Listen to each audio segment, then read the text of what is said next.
Hi friends, இன்றைக்கி பார்த்தீங்கன்னா நம்ம வந்து சிக்கனை வந்து நல்லா க்ரீனாக செய்ய போகிறோம். டிஃப்ரெண்ட்டாக எப்பயுமே நம்ம சிக்கன் மசாலாலாம் போட்டு செய்யாமல் ஃப்ரெஷ்ஷாக வீட்டில் இருக்கிற பொருளை வச்சு சூப்பராக செய்யலாம். அதுக்கு தேவையான பொருளெல்லாம் எடுத்து வச்சுருக்கேன். கருவேப்பிலை, கொஞ்சமாக கொத்தமல்லி, புதினா, ஒரு 3 பச்சை மிளகாய், இஞ்சி, கொஞ்சமாக வெங்காயம், பூண்டு.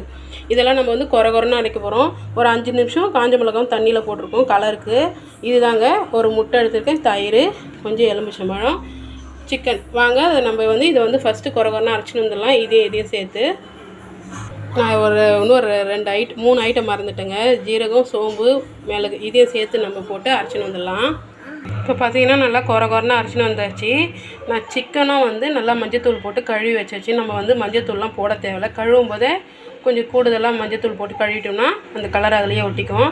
இப்போ நம்ம சட்டு போட்டுன்னு மசாலா தடவிடலாங்க. நம்ம ஃபஸ்ட்டு வந்து ஒரு அரை எலுமிச்சம்பழம் நல்லா புழிஞ்சு ஊற்றிக்கலாம்.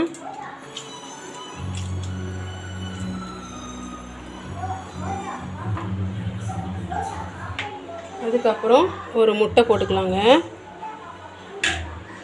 கொஞ்சமாக தயிர் ஊற்றிக்கலாம்.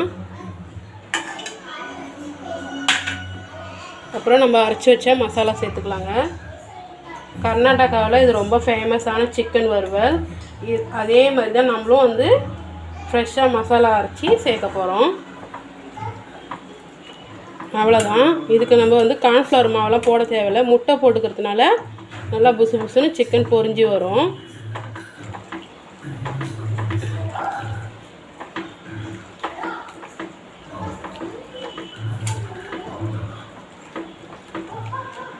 இது அப்படியே நம்மளுக்கு ஒரு 10 நிமிஷம் அப்படியே ஊறட்டுங்க. மெயின் உப்பு போடல, கொஞ்சமாக தூள் உப்பு போட்டுக்கலாங்க.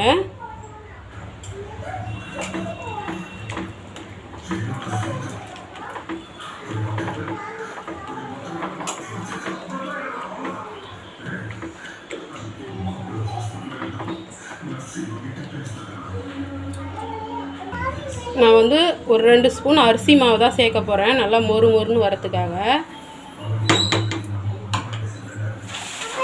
பார்த்தீங்கன்னா அரிசி மாவு பார்த்தீங்கன்னா நல்லா மசாலா நம்ம ஒரு 10 நிமிஷம் அப்படியே ஊற வச்சிடலாம். இப்போ நீங்கள் பொரியமாக செய்ய போகிறீங்கன்னா தூக்கி ஃப்ரிட்ஜில் வச்சிடலாம். எங்கள் பசங்க வெயிட்டிங் இந்த சிக்கனுக்காக. அதனால் ஒரு 10 நிமிஷம் ஊறினா போதும். இப்போ பார்த்தீங்கன்னா உங்களுக்கே தெரியும், நல்லா க்ரீன் கலரில் இருக்குது. நம்ம வந்து கருவேப்பிலலாம் குழந்தைங்க எடுத்து வச்சுருவாங்க. இதை மாதிரி நம்ம அரைச்சி கொடுத்தா அவங்களுக்கு உடம்புக்கும் நல்லது, நம்மளுக்கும் நல்லது. எப்பயுமே கலராக ரெட்டாக செய்வோம். இந்த மாதிரி டிஃப்ரெண்ட்டாக செஞ்சு கொடுங்க. பார்த்திங்கன்னா எண்ணெய் நல்லா ஒரு பக்கம் சூடாகிடுச்சு. சிக்கனும் நல்லா ஊற வச்சு எடுத்துன்னு வந்துட்டோம்.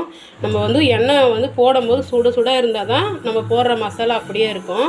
அதுக்கப்புறம் நம்ம கம்மி பண்ணிக்கலாம் அனலை. நம்ம வந்து இப்போ ஒரு சிக்கனாக எடுத்து போடலாம். இப்போ பார்த்தீங்கன்னா நம்ம போட்ட மசாலா எவ்வளோ அழகாக ஒட்டி எடுத்து பாருங்கள்.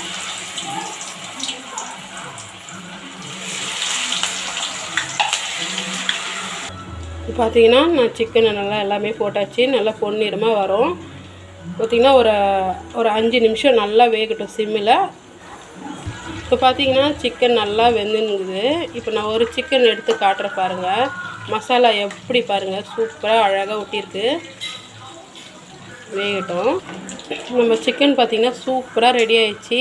நம்ம போட்ட மசாலா கொஞ்சம் கூட வெளில வரல. பார்த்திங்கன்னா இப்போ பார்த்திங்கன்னா நான் வந்து சிக்கனை தட்டில் போட்டாச்சுங்க.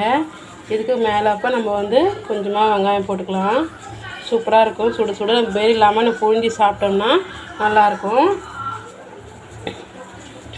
நான் ஒரு சிக்கனை எடுத்து உங்கள்கிட்ட காட்டுறேன் பாருங்கள், எவ்வளோ அழகாக இந்த மசாலாலாம் சூப்பராக வந்திருக்குன்னு. இதேமாரி நீங்களும் ட்ரை பண்ணிட்டு என்னோடய சேனலை லைக் பண்ணுங்கள், மறக்காமல் சேனலை சப்ஸ்கிரைப் கொடுங்க, தொடர்ந்து சப்போர்ட் பண்ணுங்கள். நெக்ஸ்ட் வீடியோவில் பார்க்கலாங்க. பாய்ங்க.